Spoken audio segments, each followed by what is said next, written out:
আমার আব্বাজান আমাদেরকে তার সম্পদ দিয়েছেন, তার নাম খাজা আমার শম্ভুগঞ্জ রহমাতুল্লাহ আলাইহি।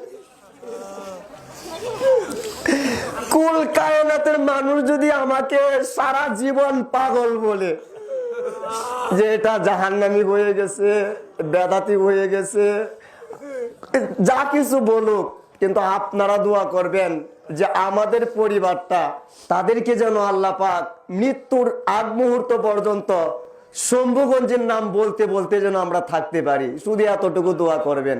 দুনিয়ার মানুষ কি বলে না বলে দেখার কোনো বিষয় না। আমি দেখেছি তাদের চরিত্রের মতো এত সুন্দর চরিত্র আমি আর কাউকে পাই নাই।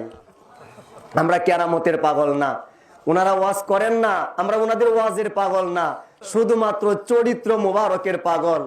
তো এই মুহূর্তে এক খতম মিলাদ শরীফ হয়ে যাবে, সকলেই অন্তরের মোহব্বত দিয়া মিলাদ শরীফ পড়ার চেষ্টা করবেন। কারণ মিলাদ শরীফ এমন একটা আমল যেটা পড়ার সঙ্গে সঙ্গে কবুল হয়ে যায়।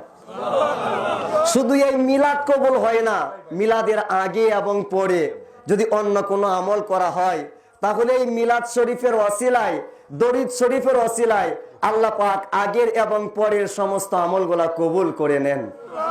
তো এখন মিলাদ শরীফ হবে, চলুন আমরা একটা তাকবীর ধরি সর্বশেষ।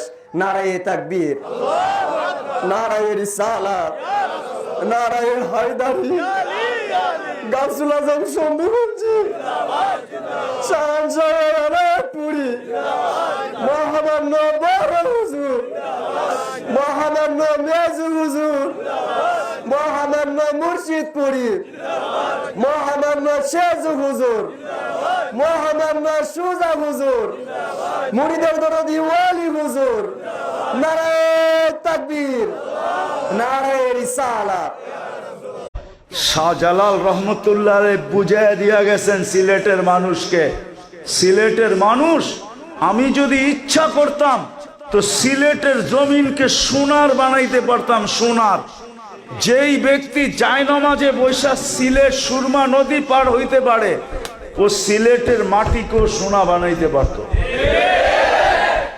উনি বলছেন এইখানে বানায় কি লাভ হবে, এইখানে বানাবো না, জান্নাতে যায় বিল্ডিং সোনা দিয়া বানাবো। এই জন্য বানান নাই সাহাবারা, এই জন্য বানান নাই। বিদায় আমি কথা শেষ জায়গায় চলে আসছি। বুঝলে এতটুকুই যথেষ্ট। যদি আজকে এই মজমা অঙ্গীকার করে মনের থেকে, দিলের অন্তরের অন্তঃস্থল থেকে, যে আমি আল্লাহ